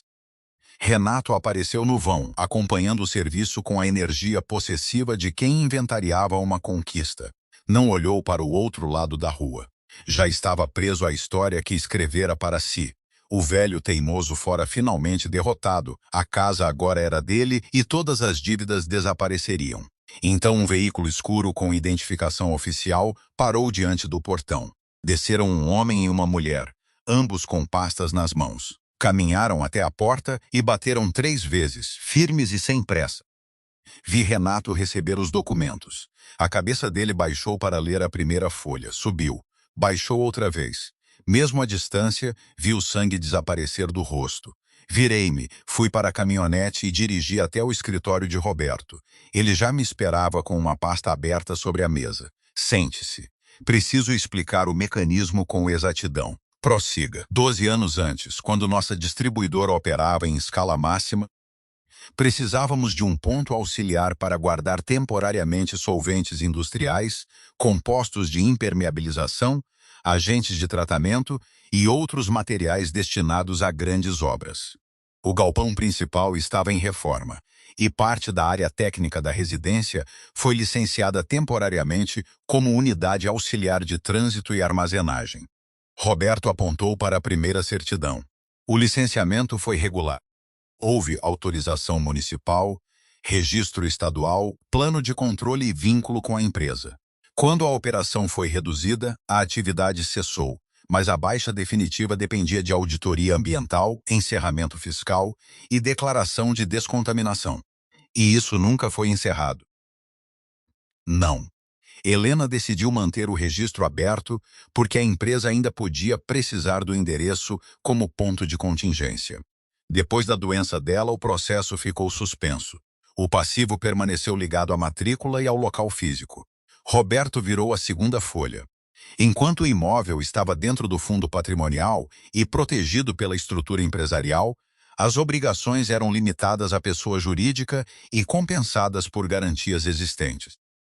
Mas Renato exigiu transferência direta para os nomes pessoais dele e de Camila, fora dessa estrutura. Ele passou o dedo por uma cláusula. Ao aceitar todos os direitos e ônus, o novo titular assumiu responsabilidade direta pelas taxas de transição de uso, pela auditoria obrigatória, pela recuperação ambiental preventiva e pelas multas acumuladas pela ausência de baixa formal. Quanto? Roberto mostrou a última página. 4.900.000 reais, exigíveis em 45 dias. O valor inclui multas administrativas, custeio de perícia, provisão ambiental e crédito tributário. Parte está vinculada ao próprio imóvel e o acompanha. Outra foi pessoalmente assumida na escritura. Não desaparece com um simples abandono e não pode ser afastada por venda enquanto o bloqueio administrativo estiver ativo. Observei o número. Ele não pode vender a casa para pagar. Não. A transferência está congelada até a regularização. Não pode vender, não pode oferecer em garantia e nenhum banco sério refinanciará. Para desfazer a escritura, precisaria do seu consentimento e da anuência dos órgãos credores. Você não dará o primeiro e os órgãos não darão a segunda enquanto a obrigação não for quitada. A casa valia quase 8 milhões, mas vinha acompanhada de um passivo de quase 5 milhões, além dos custos de regularização, impostos e processos que Renato já acumulava. Para um homem sem crédito, sem caixa e com empréstimos vencidos, não era patrimônio, era uma âncora. Ele contratou um advogado que cobrou pouco e não fez uma pesquisa completa, eu disse. Um profissional especializado teria identificado o registro auxiliar na primeira certidão e exigido liberação da estrutura empresarial antes de assinar. Renato estava com pressa demais para verificar e convencido demais de que era mais inteligente que você. Levantei-me, abotoei o casaco e peguei o boné. Obrigado, Roberto. Ele me olhou com uma expressão tranquila. Helena teria gostado desta parte, sorri de verdade. Ela teria percebido a solução na segunda visita de Renato. Meu genro passara meses tentando tomar uma casa de quase 8 milhões de reais, o que realmente recebera fora uma obrigação capaz de arrastar para o fundo tudo o que ainda possuía. A diferença entre o que ele imaginava ganhar e o que acabar assumindo seria o restante da vida dele. Renato telefonou às 7h12 da manhã. Eu estava na varanda da Casa do Lago, a pouco mais de 1 hora de Curitiba, numa propriedade comprada por Helena e por mim havia 22 anos e mantida dentro de um fundo separado. Renato nunca soubera que ela existia. Na manhã em que assinei a escritura, tudo o que importava já havia sido retirado da casa antiga. Fotografias, documentos, ferramentas de Helena, livros, roupas e objetos pessoais estavam comigo. Para Renato, o imóvel que mandara arrombar era a única casa que eu possuíra. O lago parecia uma placa de vidro verde acinzentado sob o céu de outubro. Uma garça permanecia imóvel perto do deck, esperando com a paciência de um animal que compreende o tempo de maneira diferente dos homens. Olhei o nome na tela. Deixei tocar 3 vezes. Augusto. A voz era quase irreconhecível. O polimento, a confiança e a falsa ternura tinham sido arrancados. Restava algo bruto e desorganizado. O senhor armou para mim. Bom dia, Renato. Não diga bom dia. O Estado bloqueou o imóvel. Eu não posso vender, não posso financiar, não posso fazer nada. Há uma designação comercial, um passivo ambiental, taxas acumuladas, quase 5 milhões de reais. 12 anos de registro, corrigi. Tudo constava em certidões públicas. Uma pesquisa adequada teria encontrado em menos de 1 hora. O senhor sabia. A palavra saiu quebrada entre raiva e pânico. Sabia e me deixou aceitar. Entregou uma armadilha. Entreguei exatamente o que você exigiu. Você redigiu a escritura, escolheu o advogado, marcou o local e me ameaçou com um vídeo adulterado. Eu apenas assinei o documento colocado diante de mim. Ouvi um som que não era bem choro nem grito. 4.900.000, ele murmurou. Eu não tenho isso. Não tenho nenhuma parte. O senhor sabe. Sei. Então desfaça. Ligue para o cartório para Roberto para os órgãos. Diga que foi um erro. Eu assino qualquer coisa. Apago o vídeo. Vou à polícia e digo que churrasco foi um acidente. Nunca mais procuro o senhor. Eu juro. Olhei para a garça. Há uma coisa que quero que você saiba. 12 anos antes, Quando Renato era um analista com um projeto fracassado, dívidas pessoais e nenhum banco disposto a financiar a empresa, um fundo privado lhe fornecera capital suficiente para começar. Ele sempre contara a Camila que um investidor anônimo reconhecera seu talento. Esse fundo, eu disse, foi criado e financiado por Helena e por mim. O outro lado ficou completamente silencioso.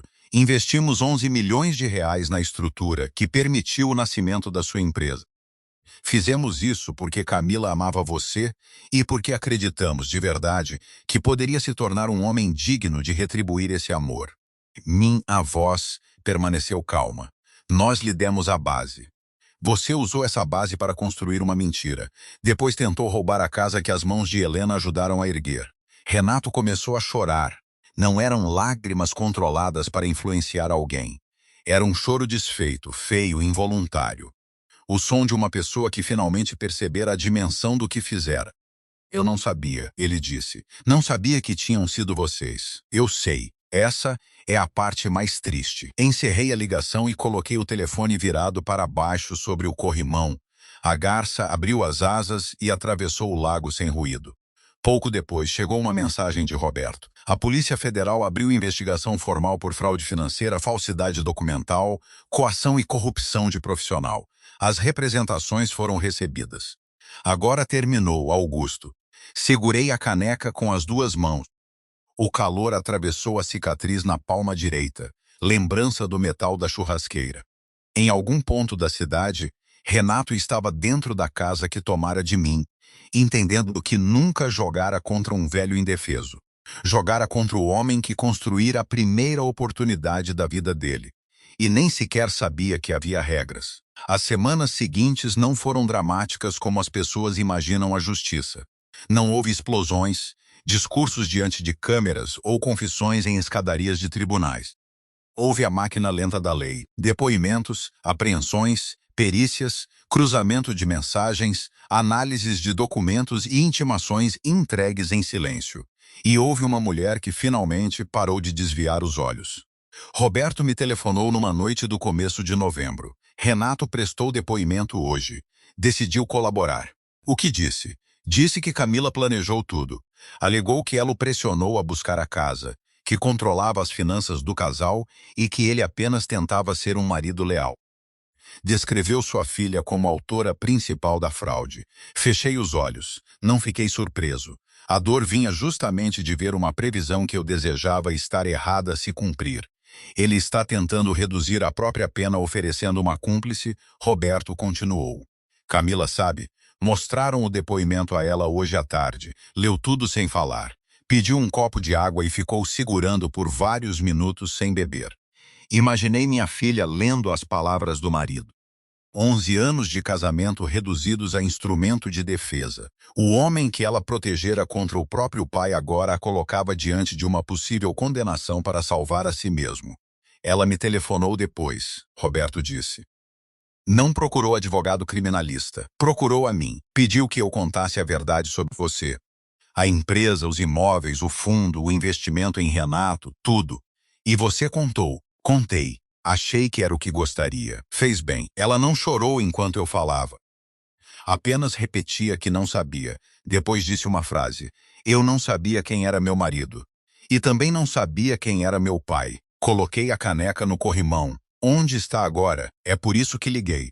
Chegou ao portão da casa do lago há cerca de 20 minutos. Não tocou o interfone. Está apenas parada lá fora. Entrei, abri a imagem da câmera e vi Camila do outro lado das grades. Chovia fino. O casaco estava escurecido pela água. O cabelo grudava no rosto. Ela não representava.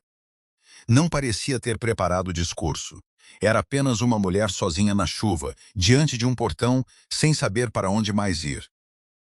Lembrei-me de uma frase de Helena. Perto do fim, quando eu disse que temia me tornar duro demais, ela respondeu, não deixe seu orgulho confundir o crescimento de alguém com fraqueza. Coloquei o casaco e caminhei até o portão. Eu construíra muros fortes o bastante para resistir a tudo o que Renato lançara contra mim. Ao me aproximar de Camila, não sabia se eram fortes o bastante para sobreviver ao que existia do outro lado. Ela levantou os olhos quando me viu. Pai, a palavra saiu pequena. Abri o portão, mas não a abracei. Ainda não. Entre. Caminhamos em silêncio até a casa. Na cozinha, entreguei uma toalha e preparei café. Camila se sentou à mesa, segurando a caneca sem beber, exatamente como fizera diante dos investigadores. Durante muito tempo, nenhum de nós falou. Por fim, ela perguntou: "Foi você quem financiou o Renato?" "Eu e sua mãe." "Por quê?" "Porque você o amava. E porque ele parecia ter talento. Queríamos dar uma oportunidade sem obrigá-lo a se sentir devedor da família." Ela fechou os olhos. Ele dizia que tinha vencido sozinho.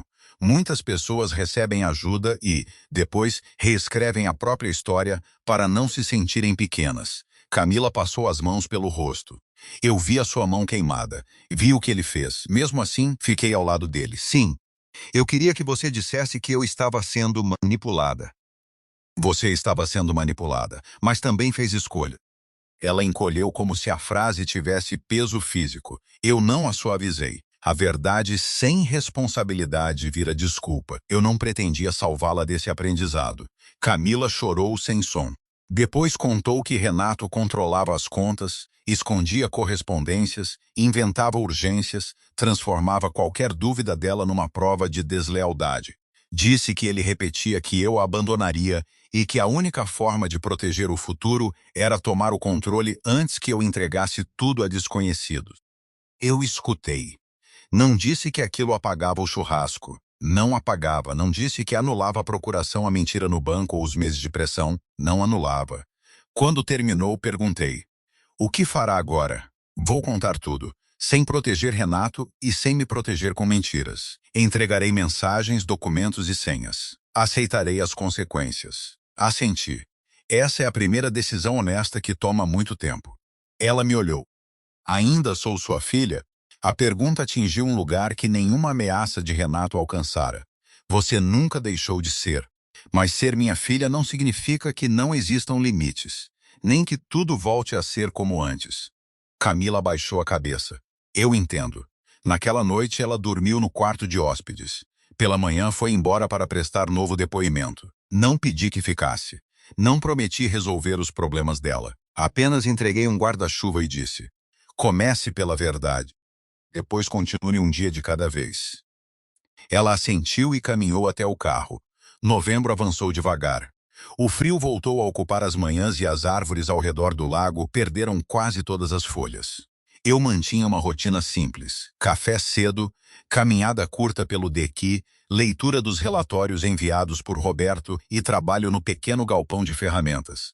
Não era fuga. Era distância suficiente para ouvir meus próprios pensamentos. A casa antiga permanecia bloqueada. Nenhuma obra podia ser feita. Nenhuma transferência podia ser registrada. Técnicos ambientais entraram no terreno para coletar amostras do solo, revisar os antigos compartimentos de armazenagem e confirmar que não havia contaminação relevante. Como eu já sabia, a operação de Helena e minha fora cuidadosa. O problema não era um dano oculto. Era o procedimento de encerramento que nunca fora concluído e que, agora, recaía sobre o homem que insistira em assumir todos os ônus sem investigar. Os peritos encontraram ainda uma sequência de mensagens entre Renato e o falso avaliador. Havia instruções sobre quais respostas deveriam ser interpretadas como incapacidade, referências ao pagamento e uma frase em que Renato escrevia que precisava do laudo antes que o velho percebesse o que estava acontecendo. Encontraram também versões da gravação do churrasco.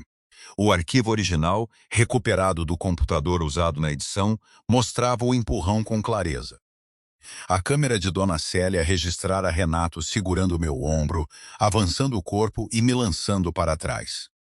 O vídeo apresentado na ameaça eliminava os segundos anteriores e começava quando eu já perdia o equilíbrio. Não era apenas manipulação de imagem, era prova de coação. Dona Célia prestou depoimento sem hesitar. "Eu vi o que aquele homem fez", disse ao investigador. "E vi a filha do Augusto escolher não ver." Escreva exatamente assim. Roberto me contou que o agente quase sorriu.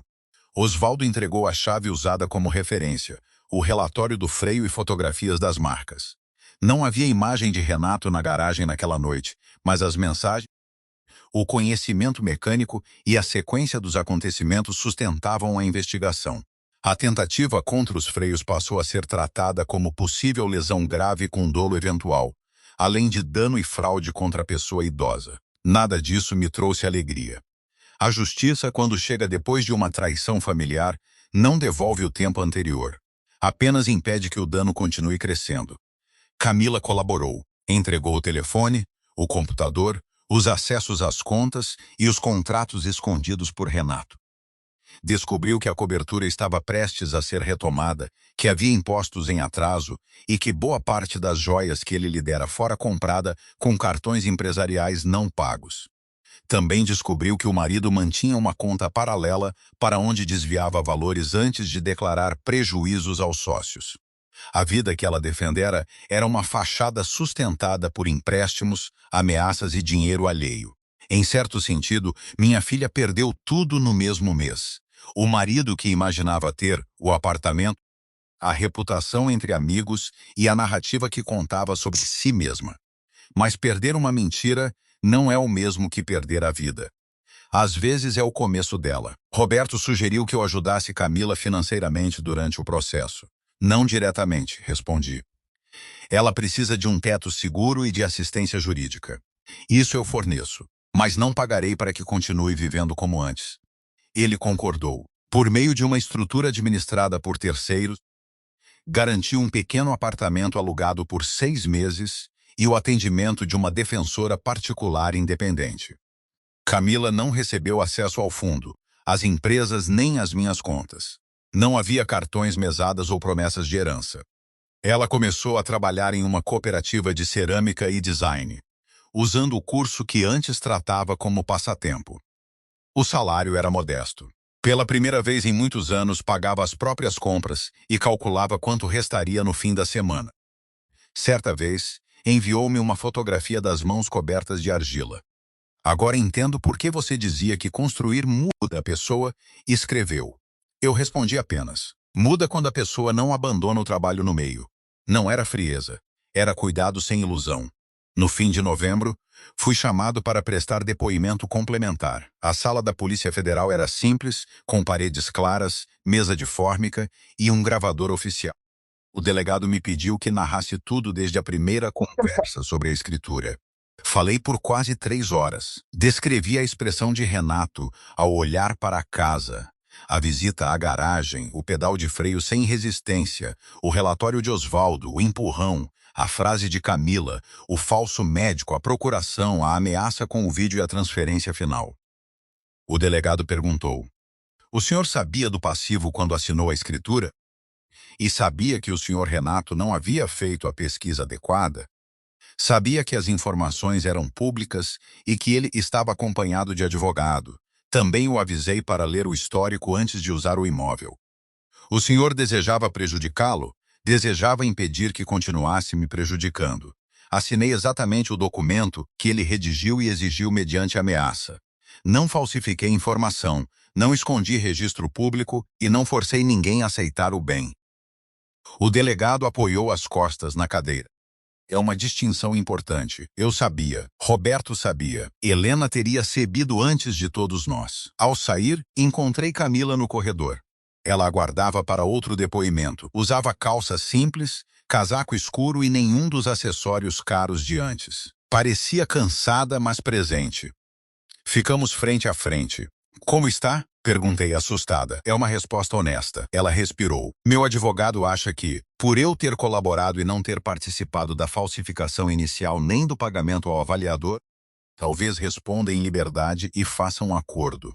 Mas eu assinei pedidos, levei a procuração e fui ao banco. Sei que não sou inocente. Não respondi imediatamente. Assumir responsabilidade não exige que você invente culpa maior do que a sua.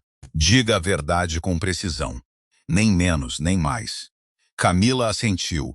Quando chamaram o nome dela, entrou na sala sem olhar para trás. Aquela foi a primeira vez em que a vi caminhar em direção a uma consequência sem procurar alguém para carregar a culpa por ela. No começo de dezembro, Roberto recebeu a proposta final do Ministério Público Federal. Renato admitiria falsificação, fraude financeira, coação, corrupção do avaliador e uso de documento falso. Em troca da confissão e da entrega de informações sobre outras movimentações empresariais, algumas acusações seriam reunidas.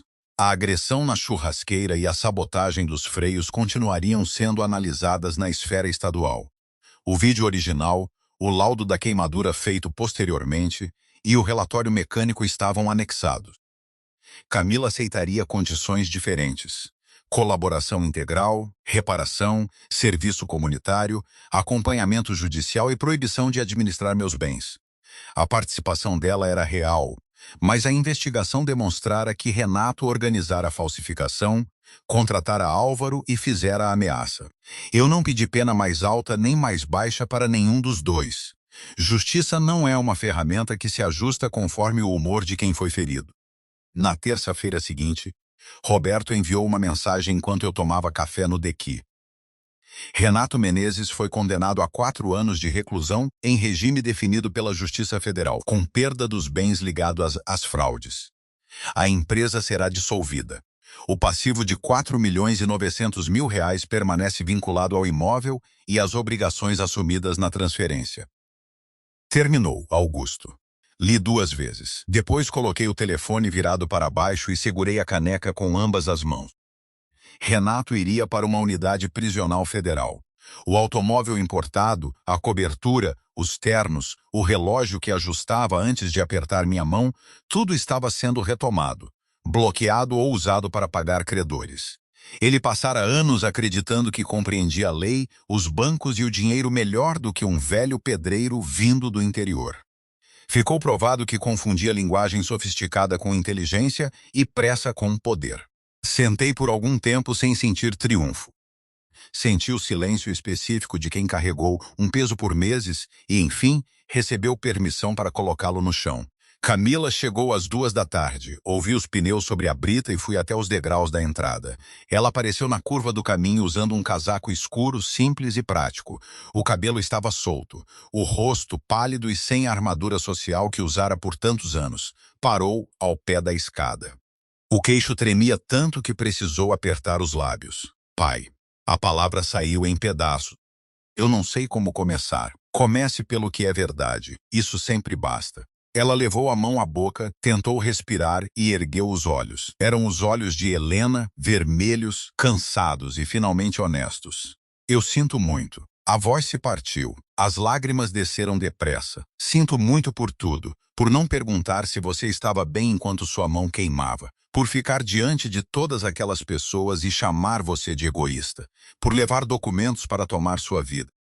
Por escolher Renato repetidas vezes, mesmo quando a verdade estava na minha frente.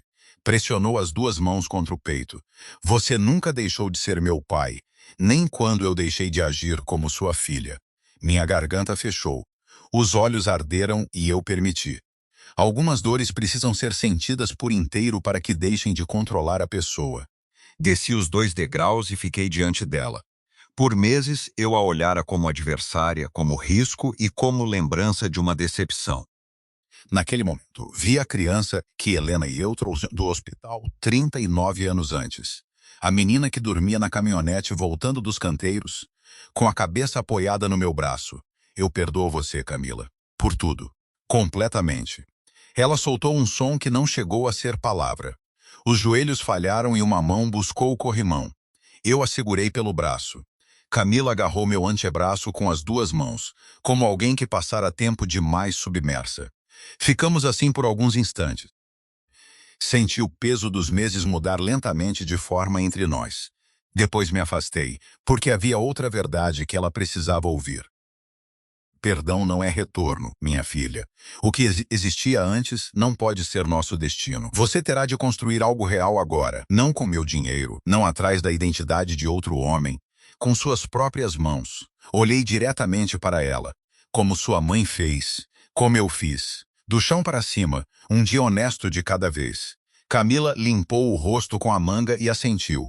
A respiração ainda era irregular, mas os olhos estavam mais claros. Eu vou tentar, não tente apenas. Apareça amanhã e faça de novo. Depois repita. Ela quase sorriu. No alto do caminho, antes de entrar no carro, parou e olhou para trás. O queixo estava erguido. Os olhos continuavam vermelhos, mas a voz saiu firme. Mamãe teria muito orgulho de você. Eu a vi partir. Não chamei seu nome. Não corri atrás. Permaneci nos degraus até as lanternas desaparecerem na curva. Entrei, abri a gaveta debaixo da cozinha e retirei o envelope pardo pela última vez. Levei-o para o deck de cedro e sentei na cadeira voltada para o lago. O ar de dezembro estava frio. A superfície da água permanecia lisa, interrompida apenas por pequenos círculos onde gotas caíam das árvores. Abri o envelope. A letra de Helena ocupava 3 páginas, firme, inclinada e tranquila, como tudo o que ela fazia quando importava. Antes da carta, havia cópias de documentos que eu conhecia, a estrutura do fundo patrimonial, registros da empresa, declarações sobre a Casa do Lago e uma relação das decisões que tomáramos juntos. Mas havia também anotações pessoais que Roberto lera naquela primeira manhã e que, até então, eu não conseguira enfrentar. Helena sabia que sua doença não lhe daria tempo. Por isso organizara o que poderia ser necessário caso alguém tentasse usar minha solidão contra mim. Não escrevera nomes. Não acusara Camila, Renato ou qualquer outra pessoa. Apenas deixara provas de que eu compreendia meus bens, participava das decisões e possuía plena capacidade quando a estrutura fora criada. Era isso que tornava impossível alegar que tudo havia sido inventado depois. Ela me conhecia bem o bastante para prever que eu suportaria dor demais antes de pedir ajuda. A primeira página da carta começava assim: Augusto, se você está lendo isto sozinho, provavelmente demorou mais do que devia para admitir que alguém tentou ultrapassar um limite. Você sempre acredita que consegue aguentar mais um pouco. Essa é uma das razões pelas quais o amo e uma das razões pelas quais às vezes quero sacudi-lo pelos ombros.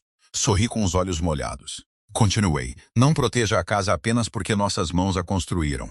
Madeira pode ser substituída. Tijolo pode cair. Dinheiro pode voltar ou desaparecer. Proteja aquilo que a casa representou. O direito de escolher, a dignidade de não ser reduzido a um recurso e a liberdade de continuar sendo você mesmo quando os outros preferirem uma versão mais conveniente. Parei e olhei para o lago. Durante meses pensei que lutava por paredes, escritura e patrimônio. Helena, como sempre, enxergava a estrutura por trás da estrutura. A carta prosseguia. Também não transforme firmeza em crueldade. Se alguém que você ama reconhecer o erro e começar a mudar, não use a dor como desculpa para impedir esse crescimento. Perdoar não significa devolver as chaves da sua vida. Significa não permitir que a ferida decida quem você será depois. Li essa frase 2 vezes. Então cheguei ao último parágrafo. A medida de um homem não está apenas no que ele constrói, Augusto. Está naquilo que ele se recusa a deixar que lhe tomem. Não falo da casa, da empresa ou do dinheiro. Falo da dignidade. A sua nunca o abandonou, nenhuma vez. Eu sempre soube disso. Sempre saberei. Dobrei a carta nas marcas originais e a segurei contra o peito. Fechei os olhos. Pude ver Helena na cozinha, farinha no rosto, discutindo comigo, porque eu tentara medir uma parede sem conferir o nível. Pude ouvi-la rindo no quintal quando Camila, ainda pequena, derrubou um balde de tinta nos próprios sapatos. Pude sentir o peso da mão dela na minha durante as noites do hospital. Por muito tempo tive medo de que defender meu patrimônio fosse trair a generosidade que construímos juntos. Agora entendia o contrário. Permitir que Renato transformasse nosso amor em instrumento de roubo teria sido a verdadeira traição. Abri os olhos. A luz pálida de dezembro se estendia sobre a água. Sorri. Não foi o sorriso frio de um plano se fechando. Foi o sorriso desarmado de um homem que cumprira uma promessa feita à pessoa que mais acreditara nele. E aquilo bastava. A vida não se reorganizou de uma vez. A casa antiga continuou presa ao processo administrativo. Depois das perícias, os órgãos confirmaram que a área não apresentava contaminação relevante, mas mantiveram as exigências financeiras assumidas por Renato. Parte do terreno seria destinada a uma compensação ambiental e parte, depois de resolvidos os créditos, poderia ser leiloada. Eu não tentei recuperá-la. Muita gente estranhou. Você construiu aquela casa, diziam. Não quer voltar? Eu construí uma vida ali, respondia. A vida não ficou presa nas paredes. Levei para a casa do lago a cadeira de Helena, o relógio de prata, as ferramentas antigas e uma pequena muda do IP. Dona Célia ajudou a retirar uma raiz jovem que surgira perto da árvore principal. Plantei ao lado do deck. Talvez eu não vivesse para vê-la grande. Ainda assim, coloquei-a no chão. Algumas coisas são construídas para pessoas que ainda nem chegaram. Camila cumpriu as condições impostas pela justiça. Trabalhou, prestou serviço comunitário e participou de um programa de educação financeira e proteção à pessoa idosa. No começo, telefonava toda semana. Eu atendia, mas não prolongava as conversas por culpa. Falávamos sobre coisas concretas. Quantas peças vendeu na cooperativa? Quanto conseguiu economizar? Que documento entregara ao advogado? Qual decisão tomara sem pedir que outra pessoa escolhesse por ela? Meses depois, trouxe uma tigela feita por suas próprias mãos. Era irregular, com uma borda ligeiramente mais alta de um lado. Colocou-a sobre a mesa e pediu desculpas pelo defeito. Não é defeito, eu disse. É a marca de quem fez. Ela sorriu. Foi a primeira vez, desde tudo o que acontecera, que reconheci completamente o sorriso da menina aqui fora. Não voltamos a ser a família de antes. Construímos outra relação, mais lenta, menos confortável, muito mais verdadeira. Ela aprendeu a não entrar em minha casa procurando documentos. Eu aprendi a não interpretar cada gesto de aproximação como ameaça. Havia limites claros. Nenhuma procuração, nenhuma conta conjunta, nenhuma expectativa automática de herança. O afeto voltou sem receber acesso às chaves. Essa diferença salvou nós dois. Quanto a Renato, soube pouco depois da sentença que tentou escrever para mim. A primeira carta chegou por intermédio do advogado. Não abri. A segunda também não. Na terceira, Roberto perguntou se eu queria ao menos saber o conteúdo. Não, respondi. Algumas pessoas pedem perdão porque compreenderam o dano. Outras pedem porque a consequência se tornou insuportável. Não preciso descobrir qual delas ele é, enquanto ainda tenta transformar minha atenção em recurso. Eu não sentia ódio. Ódio mantém uma porta aberta. Apenas encerrei a relação. Ele teria anos para decidir quem seria quando ninguém mais pudesse ser manipulado em seu favor. Essa decisão pertencia a ele, não a mim. Dona Célia visitou a casa do lago pouco antes do Natal. Trouxe outro bolo de limão e uma caixa com fotografias antigas da rua. Em uma delas, Helena aparecia diante da casa recém-construída, usando uma jaqueta larga e segurando uma pá. Eu estava ao lado, mais magro, com cabelo escuro e uma expressão cansada. Camila, ainda criança, ficava entre nós com os joelhos sujos de terra. Dona Célia apontou para a imagem. Sua família não começou quando a casa ficou pronta, Augusto. Também não terminou quando você saiu dela. Coloquei a fotografia ao lado da carta de Helena. Naquela noite, sentei sozinho no deck. O ar estava tão frio que a respiração aparecia. Pensei em tudo o que quase perdera por esperar demais. Durante anos, chamei paciência de sabedoria. Disse a mim mesmo que o silêncio era força. Em parte, era. Mas também usei essas palavras para evitar conflitos que deveriam ter sido enfrentados antes. Confundi resistência com aceitação. Permiti que pessoas que eu amava interpretassem minha calma como rendição. Esse foi meu erro. Não foi confiar na minha filha. Não foi ajudar Renato quando ele era jovem. Não foi viver modestamente apesar de possuir recursos. O erro foi esperar que quem se beneficiava do meu silêncio criasse sozinho o limite que eu me recusava a estabelecer. Pessoas gananciosas não param porque perceberam que já tomaram o suficiente. Param quando encontram uma fronteira que não conseguem atravessar. Eu só desenhei essa fronteira depois que minha mão tocou metal em brasa. Não espere tanto. Não espere que alguém falsifique sua assinatura, invada sua conta ou use sua idade como argumento para roubar sua autonomia. Não espere que a agressão seja pública o bastante para justificar a reação. Dignidade não precisa de plateia para existir. Justiça familiar nem sempre chega com gritos. Às vezes começa numa cozinha silenciosa, quando uma pessoa ferida decide que o amor não será mais confundido com permissão. Às vezes assume a forma de um relatório técnico, de uma gravação guardada, de uma conversa com um advogado ou de uma simples palavra dita no momento certo. Não. A palavra não precisa ser cruel, precisa ser definitiva. Eu ainda acredito que generosidade é uma das poucas coisas capazes de mudar uma vida. Henrique é prova disso. Camila, talvez também. Mas generosidade sem discernimento alimenta predadores. Perdão sem limite convida à repetição. Amor sem verdade torna-se cobertura para abuso. Helena compreendia isso melhor do que eu. Ela não me ensinou a vencer Renato.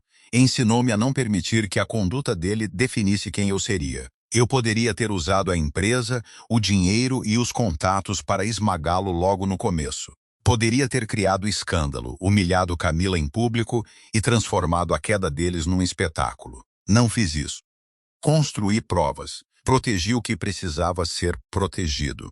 Deixei que cada pessoa revelasse as próprias escolhas. Quando Renato adulterou os freios, escolheu. Quando pagou pelo laudo, escolheu. Quando falsificou a assinatura, escolheu. Quando ameaçou divulgar o vídeo, escolheu. Quando aceitou a escritura, sem investigar, escolheu. E quando culpou Camila diante dos investigadores, revelou finalmente quem era. Minha filha também escolheu. No churrasco, escolheu o lado errado. E, na cozinha, escolheu levar a procuração. No banco, escolheu tentar usar o documento. Depois, diante da verdade, fez outra escolha. Não apagou as anteriores, mas abriu uma direção diferente.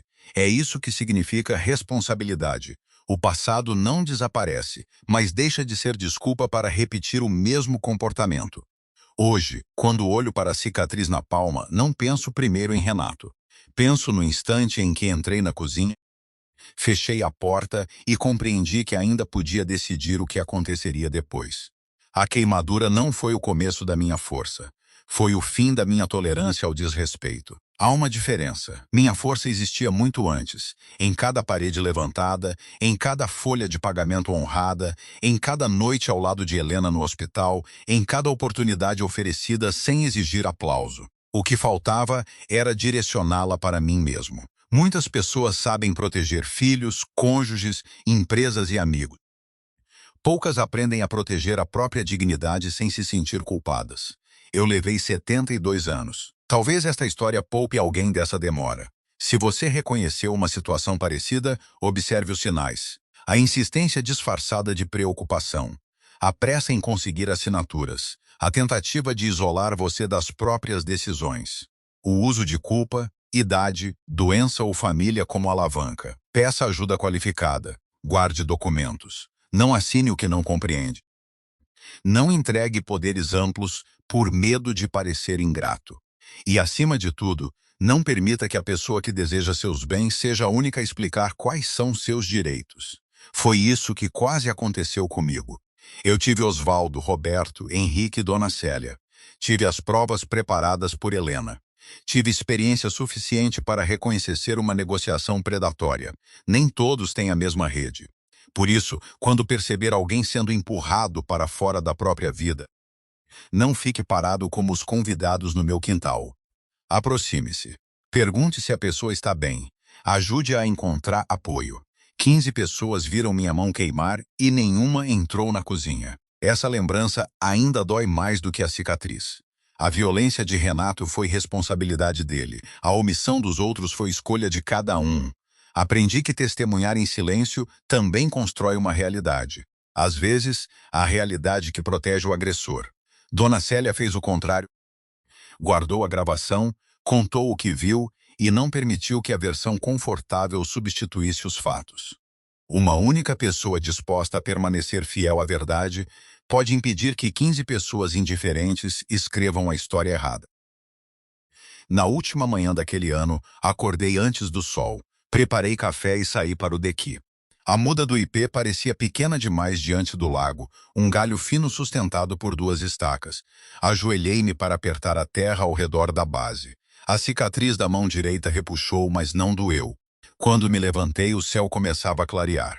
Coloquei a cadeira de Helena ao lado da minha. A almofada ainda estava desbotada. Eu finalmente a lavara, mas não a substituíra. Sentei e apoiei a caneca no corrimão. "Feliz ano novo, minha querida", murmurei. O lago não respondeu, também não precisava. A luz avançou pela água, lenta e limpa. Em algum lugar da cidade, minha filha começava um turno cedo na cooperativa. Em outro, Renato acordava diante das consequências que passara anos tentando transferir para os outros, não na casa que construíra, mas dentro da vida que me recusara a entregar. Essa foi a verdadeira herança de Helena, não o patrimônio, não os documentos, não o mecanismo jurídico que fechou a armadilha. A certeza de que amor e dignidade não são inimigos. Podemos perdoar sem voltar a obedecer. Podemos ajudar sem entregar o controle. Podemos sentir saudade do que uma família foi sem fingir que ela ainda é a mesma. E podemos recomeçar tarde, muito tarde às vezes. Ainda assim, recomeçar. Esta foi a minha história, uma história sobre traição familiar, justiça construída sem espetáculo e a lenta recuperação de uma dignidade que quase deixei outro administrarem por mim. Se ela tocou alguma parte da sua vida, compartilhe com quem precisa lembrar que silêncio não é consentimento e que envelhecer não significa perder o direito de escolher. Alguns detalhes desta narrativa foram criados e organizados para reflexão. Mas a lição permanece. Quem ama você respeita seus limites. Quem ama apenas o que você possui tentará chamar invasão de cuidado. Aprenda a diferença antes que o metal esteja quente demais.